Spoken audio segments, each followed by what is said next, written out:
Hello and welcome to another episode of Southdown Garage. My name is Kurt and today we're taking off the stock turbo because it's unhappy. And what we're doing is we're going to a Garrett 1556V something. And what does that mean for you and I? It means more power, baby. That means more power, baby! So there's a couple things to know about these turbos. One thing is that you will not reuse this intake piece, which basically just turns and comes off, and you will take the bolts out of this piece here to reuse. As far as your EGR cooler and your EGR will not be used for this, will have to be tuned out.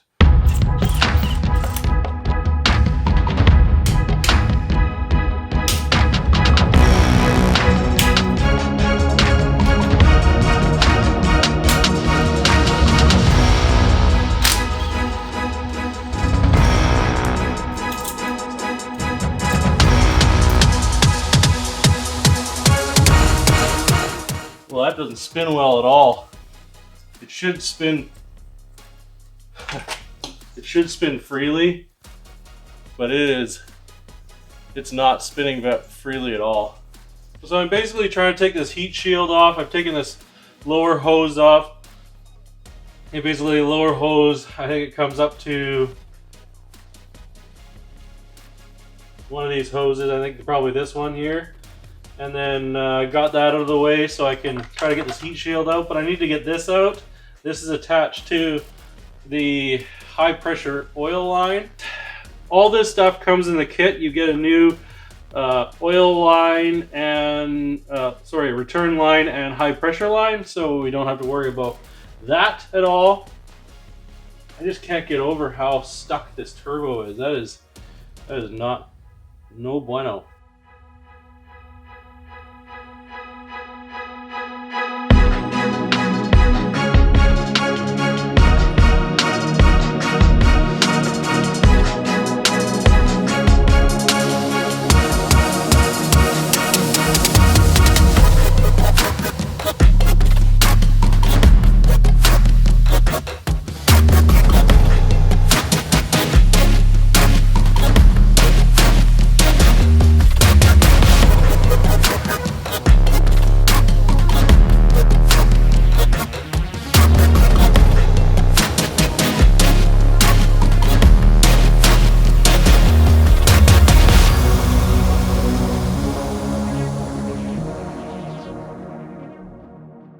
With the turbo off, we can take these studs out and replace them with brand new ones.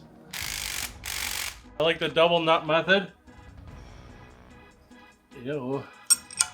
That's gonna be the last one, so it's gotta be tough, right?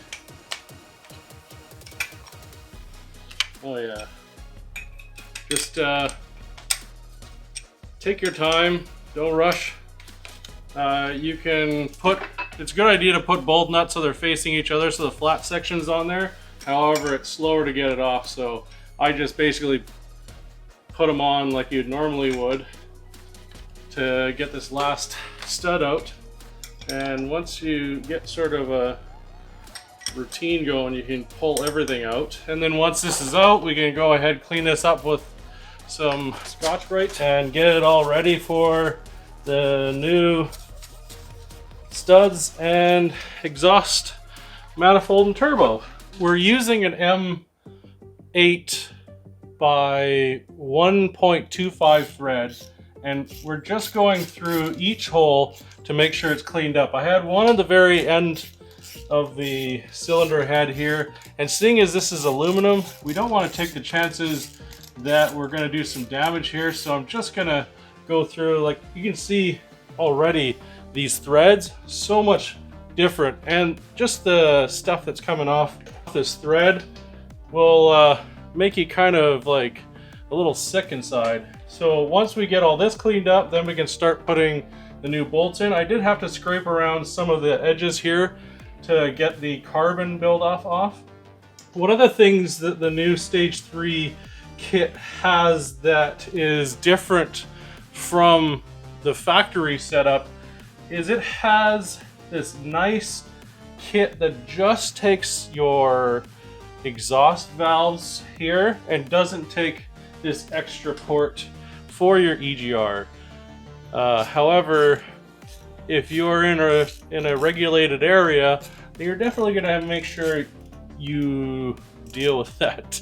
So with this kit, you get a new intake tube and charge pipe, as well as the back of the manifold has a spot for your, I believe it's a pyrometer, and then you have a block off plate here that you'll use to close off your EGR for this system.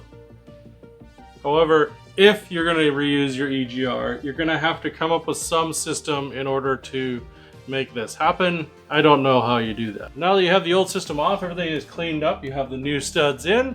Now we can go ahead, because we've slid everything together, and we can go and put this on the car for hopefully the last time. Hopefully the last time. The last time. The last time. The exhaust manifold and turbo are on.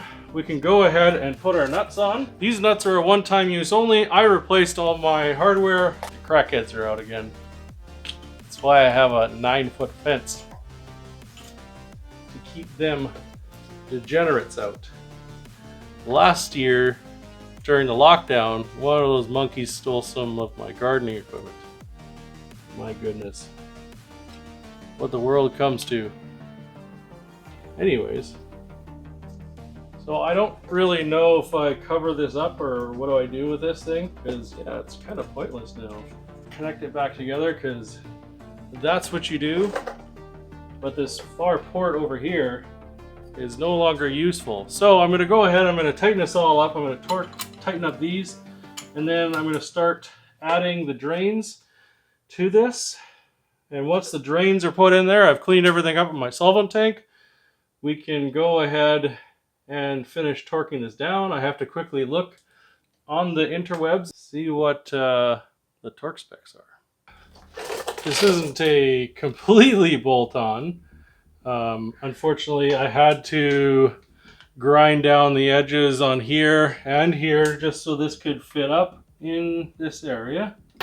Always grind new parts. If you're not grinding new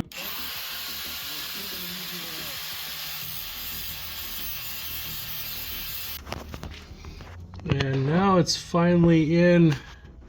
You can see how close the edge is there. Can't believe how much room. Basically, you have to grind off this thing just to get it in. That is just tremendous. So it should not leak.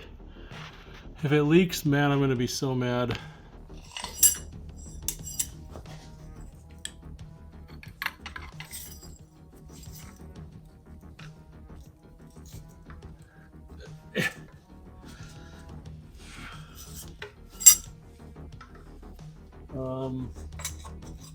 Oh, there we go.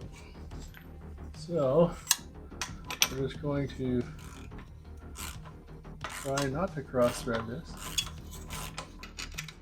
Oh yeah, mint. So that is in, that is Loctite down here. Now we can go ahead and put this piece in. So we'll start the thread on the bottom, and then we'll find this thing's happy place.